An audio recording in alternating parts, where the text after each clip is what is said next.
ప్రభువునందు ప్రియ సహోదరి సహోదరులారా, సామాన్య 5వ ఆదివార ధ్యానాంశానికి స్వాగతం. నేటి మొదటి పట్టణము యెషయా గ్రంథము 6వ అధ్యాయము 1వ వచనం నుండి 8వ వచనం వరకు. రెండవ పట్టణము పునీత పౌలు కొరింథీయులకు రాసిన మొదటి లేఖ 15వ అధ్యాయము 1వ వచనం నుండి 11వ వచనం వరకు. సువిశేషము లూకాసు వార్త 5వ అధ్యాయము 1వ వచనం నుండి 11వ వచనం వరకు. ఈరోజు పరిశుద్ధ గ్రంథ పట్టణాలు దేవుని పిలుపు గురించి తెలియజేస్తున్నాయి. మొదటి పట్టణంలో యెషయా ప్రవక్త యావే ప్రభు పిలుపును ఎలా అందుకున్నాడో తెలియజేస్తుంది. సువార్త పట్టణంలో పేతురు ఇతర శిష్యులతో పాటు బోధకుడుగా యేసుక్రీస్తు రక్షణ కార్యాన్ని కొనసాగించటానికి ఏ విధంగా పిలువబడ్డాడో వింటున్నాం. యెషయా ప్రవక్త పిలుపుకు పేతురు పిలుపుకు పోలికలున్నాయి. ఇద్దరు ముందు దేవుని యొక్క పవిత్రతను, మహిమను, ఘనతను కనులారా చూచారు. యావే ప్రభు అత్యున్నతమైన సింహాసనమందు ఆసీనుడై ఉండగా ఆయన మహిమను యెషయా ప్రవక్త చూచాడు. రాత్రంతా శ్రమించిన ఫలితం లేకపోయినప్పటికీ ప్రభువు మాట మీద పేతురు వలవేయగానే వల చినుగునన్ని చేపలు పడటం ఒక మహా అద్భుతం. ఈ అద్భుత దృశ్యము ద్వారా యేసుక్రీస్తు యొక్క మహిమను పేతురు చూడగలిగాడు. ప్రియ మిత్రులారా, దేవుని మహిమను దర్శించిన వెంటనే ఇద్దరు తమ అపరిశుద్ధతను గూర్చి తలంచుకున్నారు. యెషయా ప్రవక్త, అయ్యో, నేను అపవిత్రమైన పెదవులు గలవాడను, అపవిత్రమైన పెదవుల గల జనుల మధ్య నివసించువాడను, నేను నశించుతని అని పలికాడు. పేతురు యేసు పాదాలపై పడి, నేను పాపాత్ముడను, నన్ను విడిచిపొండు అని పలికాడు. ఇద్దరు దేవుని బోధకులుగా, ప్రవక్తలుగా పంపబడ్డారు. వీరిద్దరి యొక్క పిలుపును పరిశీలించి అందులోని అంతరార్థాన్ని అవగాహన చేసుకొని మన జీవితాలకు అన్వయించుకుందాం. క్రీస్తు పూర్వము 8వ శతాబ్దంలో యెషయా ప్రవక్త దేవుని పిలుపును పొందుకున్నాడు. యెషయా గ్రంథము 6వ అధ్యాయము 1వ వచనం నుండి 10వ వచనం వరకు ఈ విషయాన్ని చదువుకుంటున్నాం. రాజుగా అత్యున్నత సింహాసనంపై ఆసీనుడై ఉన్న యావే ప్రభుని అతడు చూచాడు. ప్రభు యొక్క అంగీ అంచులు దేవాలయాన్ని తాకుతున్నాయి. సింహాసనం చుట్టూ దేవదూతలు నిలిచి ఉన్నారు. ప్రతి దేవదూతకు 6 రెక్కలున్నాయి. 2 రెక్కలతో తమ ముఖాన్ని, 2 తమ కాళ్లను కప్పుకుంటూ 2 ఎగురుచున్నాయి. ముఖాన్ని, కాళ్లను కప్పుకోవటంలో దేవుని ఎడల ఆ దూతల యొక్క వినయము, గౌరవము వ్యక్తమవుతున్నాయి. ప్రియ మిత్రులారా, దేవుని ప్రత్యక్షంగా చూడకుండా వారు తమ ముఖాన్ని కప్పుకున్నారు. 2 రెక్కలతో ఎగురుతున్నారంటే వారెప్పుడు దేవుని చిత్తాన్ని నెరవేర్చడానికి సిద్ధంగా ఉన్నారని భావం. ఆ దూతలు సైన్యములకు అధిపతియగు యావే పరిశుద్ధుడు, పరిశుద్ధుడు, పరిశుద్ధుడు, సర్వలోకము ఆయన మహిమతో నిండి ఉన్నది అని తెలియచేశారు. ఆ స్వరాలకు పునాదులు కదిలినట్లుగా ఉండి దేవాలయమంతా ధూమముతో నిండిపోయింది. ప్రియ సహోదరి సహోదరులారా, ఈ దృశ్యమంతా యావే ప్రభు యొక్క మహిమను, ఘనతను, పవిత్రతను చాటుతుంది. ఏ మనుష్యుడు దేవుని ప్రత్యక్షంగా చూచి బ్రతకజాలడనే భావం పూర్వము నుండి ఇశ్రాయేలీ ప్రజల్లో ఉంది.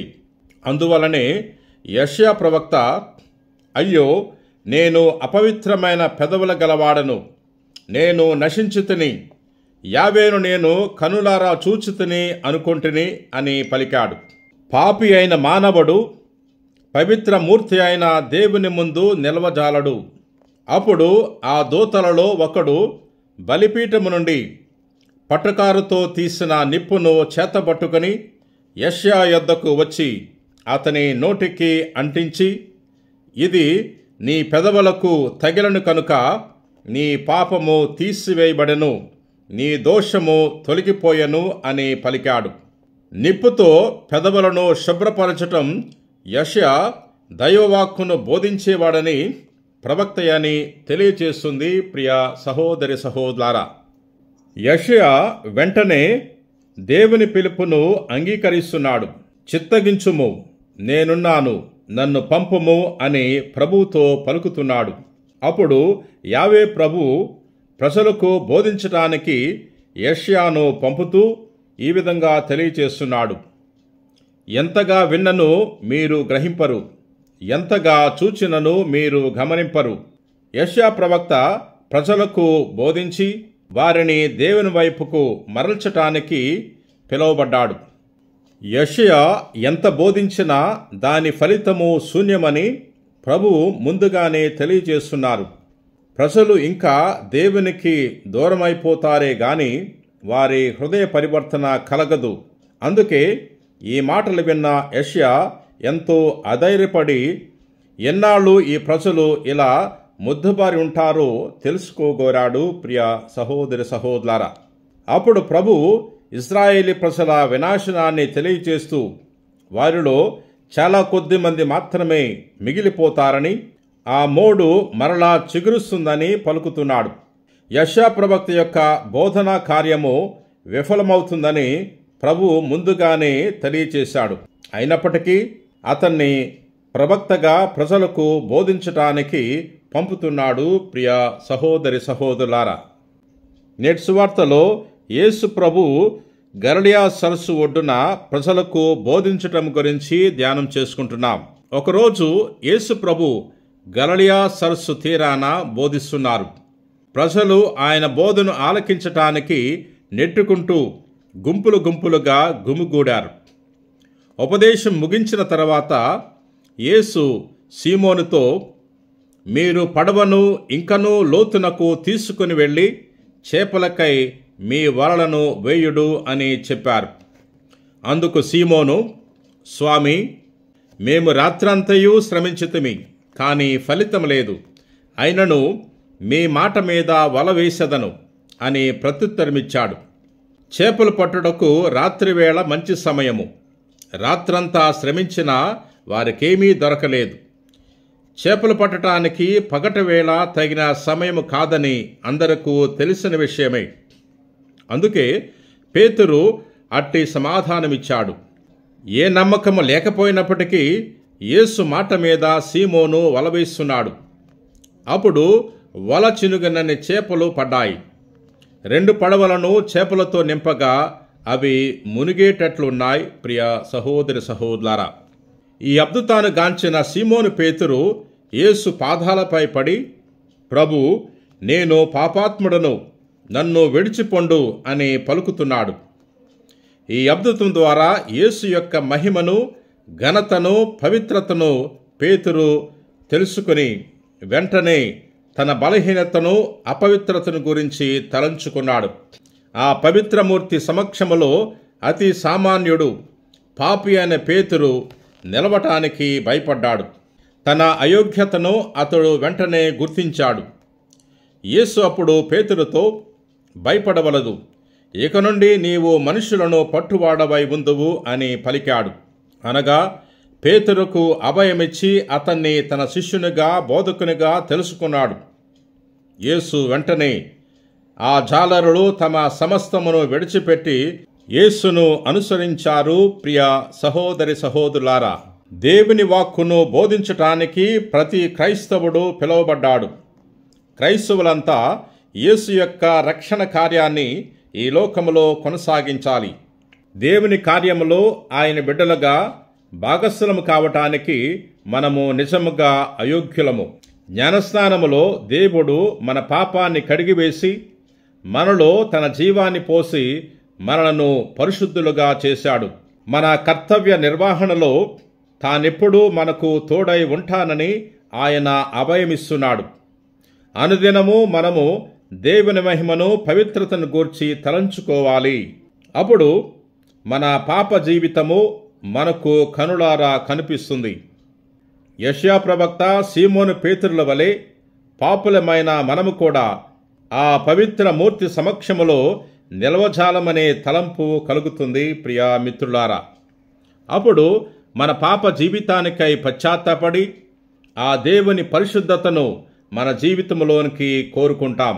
జ్ఞానస్నాన సమయంలో ప్రారంభమైన పరిశుద్ధతను పెంపొందించుకుంటూ దేవునికి అతి సన్నిహితముగా ఆయన నిజమైన బోధకులుగా వృద్ధి చెందగలము. ప్రియ సహోదరి సహోదరులారా, సంఘములో ప్రతి క్రైస్తవుడు ఒక ప్రవక్తగా బోధకుడుగా పంపబడ్డాడని చెప్పాం. బోధకుడు అనేకసార్లు తన కార్యనిర్వహణలో అధైర్యపడుతూ ఉంటాడు. ఆ ప్రజలు కఠిన హృదయులు, వీరి బుద్ధి మందగించినది, వీరి చెవులు మొద్దుబారినవి, కనుక వీరికి ఎంత చెప్పినా ఏమీ లాభం లేదని బోధకుడు చింతించవచ్చు. అట్టి సందర్భాల్లో యావే ప్రభు యెషయా ప్రవక్తతో పలికిన మాటల్ని జ్ఞప్తికి తెచ్చుకోవాలి. యెషయా ప్రవక్త ప్రబోధం చాలా వరకు విఫలమవుతుందని యావే ముందుగానే తెలియచేశాడు. యెషయా ప్రవక్త ఎంత బోధించినా ప్రజలు దేవునికి ఇంకా దూరమైపోతారే గాని వారిలో హృదయ పరివర్తన కలగదని ప్రభువు తెలియచేశాడు. అయినప్పటికీ ప్రవక్త తన కర్తవ్యాన్ని నెరవేర్చాలి. ప్రియ సహోదరి సహోదరులారా, అలాగే ప్రతి క్రైస్తవుడు ఫలితాన్ని గూర్చి ఆలోచించకుండా బోధను చేయాలి.